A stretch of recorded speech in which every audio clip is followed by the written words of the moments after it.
Les interférences, partie 1. Mise en évidence du phénomène d'interférence. Voici ce qui se produit lorsque deux perturbations se rencontrent à la surface d'un milieu matériel. Ces deux perturbations se rencontrent pour donner une perturbation résultante. Et la perturbation résultante a une élongation y1 plus y2 qui est égale à la somme des deux élongations des deux perturbations. Interférence entre deux ondes mécaniques sinusoïdales. Imaginons sur un plan d'eau un petit point qui vibre à la période t. Ce point va créer autour de lui une perturbation qui, vue de profil, ressemble ici à cette onde sinusoïdale. On va donc avoir ici une onde sinusoïdale mécanique qui aura pour caractéristique une période t, qui est la période de la source. Elle aura aussi une célérité v, c'est-à-dire la vitesse à laquelle se déplace cette perturbation sur le milieu. Et elle aura aussi une longueur d'onde lambda. La longueur d'onde lambda ici est la distance qui sépare deux crêtes consécutives. On rappelle que lambda est donné par v fois t, avec lambda en mètres, v en mètres par seconde et t en seconde. Dans la description qui va suivre, en général, on donnera souvent cette représentation avec l'onde qui est représentée sur un repère. En axe vertical, on aura l'élongation. En axe horizontal, on aura parfois la distance sur le milieu matériel ou éventuellement le temps. Dans ce repère, on pourra repérer l'élongation maximale, Ymax, l'élongation minimale, moins Ymax. Ymax correspond à ce qu'on appelle l'amplitude. Et encore une fois, on va repérer les crêtes qui nous permettront, par exemple, pour deux crêtes consécutives, de repérer la longueur d'onde. On pourra repérer aussi cette longueur d'onde éventuellement entre deux creux consécutifs. Maintenant, on reprend l'onde vue de profil. Cette onde va se déplacer de chaque côté de la source. Vue du dessus, on va obtenir ce système de cercle concentrique. Dans les dessins qui vont suivre, on va représenter les crêtes par des traits pleins, et donc, entre deux crêtes successives, on a la longueur d'onde lambda. On a maintenant une source S1 donc, qui va créer, autour d'elle, une perturbation circulaire. Les traits pleins sont les crêtes, les traits en pointillés sont les creux. À côté, une source S2 va créer exactement à la même période, elle aussi, une perturbation circulaire. Là où les ondes se rencontrent, on dira que c'est la zone d'interférence, c'est-à-dire la zone dans laquelle les interférences peuvent se produire. Conditions d'interférence entre deux ondes mécaniques sinusoïdales. Pour que deux ondes évidemment puissent interférer, il faut d'abord qu'elles se rencontrent. Elles vont donc ici se rencontrer dans la zone d'interférence. Ensuite, on dira que deux ondes sinusoïdales peuvent interférer si elles sont cohérentes. Deux ondes sinusoïdales sont cohérentes si elles ont la même période t ou la même fréquence f. On rappelle que la fréquence f est égale à l'inverse de la période. Elles sont cohérentes aussi si la différence de marche delta dans l'espace, c'est le décalage entre les deux ondes, les deux distances parcourues par les ondes depuis la source au point où elles se rencontrent. Cette différence de marche delta doit être constante, ou éventuellement le retard delta t entre ces deux ondes au point où elles se rencontrent doit être constant. Voici une petite illustration.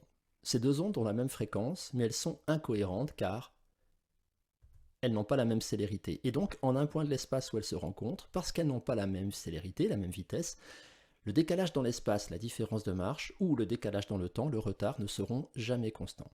Les ondes sont incohérentes, elles ne pourront pas interférer. Par contre, ici, nous avons deux ondes cohérentes. Ce sont deux ondes qui ont la même fréquence, qui ont la même célérité, et donc, au point où elles se rencontrent, le décalage dans l'espace, la différence de marche, ou le décalage dans le temps, le retard, eux, vont être constants. Ces ondes pourront interférer.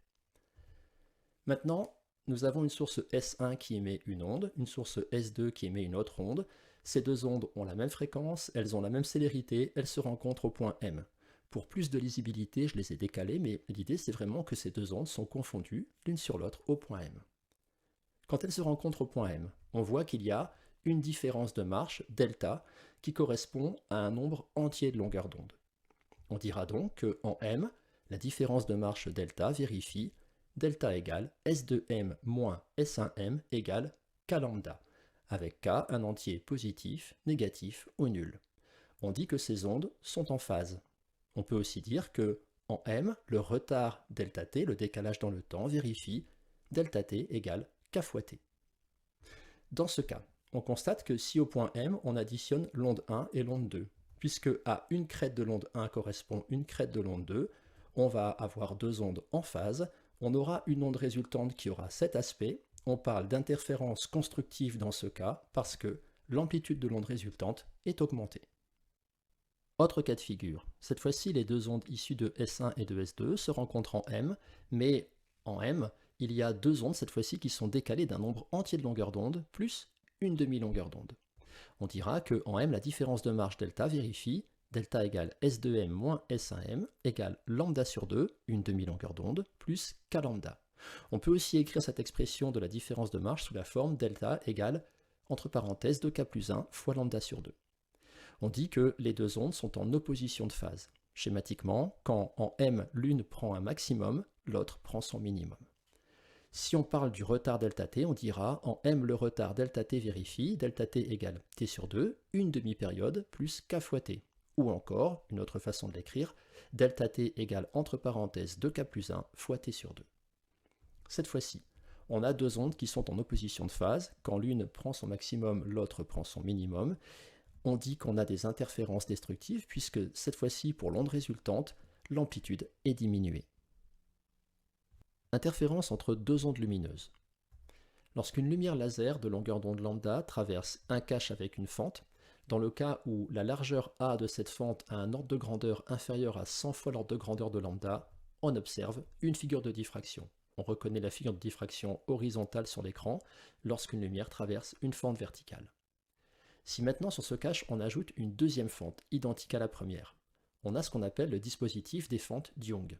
Ces deux fentes sont séparées par une distance petit b caractéristique. Dans ce cas, lorsque la lumière traverse ce dispositif, on obtient sur l'écran la figure de diffraction au travers d'une fente, mais sur cette figure, on va observer de façon régulière des franges sombres et des franges brillantes.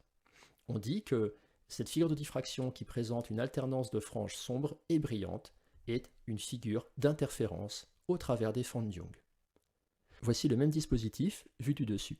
Lorsqu'on allume le laser, sur l'écran, on observe la figure d'interférence constituée d'une succession de franges sombres et de franges brillantes. Dans ce dispositif, les fentes d'Young constituent deux sources de lumière différentes, S1 et S2. La lumière laser initiale se divise en deux parties. Les deux sources S1 et S2 sont dans ce montage des sources cohérentes. En effet, on a deux ondes qui ont la même période ou la même fréquence puisqu'elles sont issues de la même source, du même laser. On a aussi deux ondes qui ont la même célérité puisque les ondes issues de S1 et de S2 qui vont se propager vers l'écran vont se déplacer dans le même milieu. En un point de l'écran, si on observe une frange brillante, il y a de la lumière, on dit que les interférences sont constructives. En un autre point, si on observe une frange sombre, il y a de l'obscurité, les interférences sont destructives.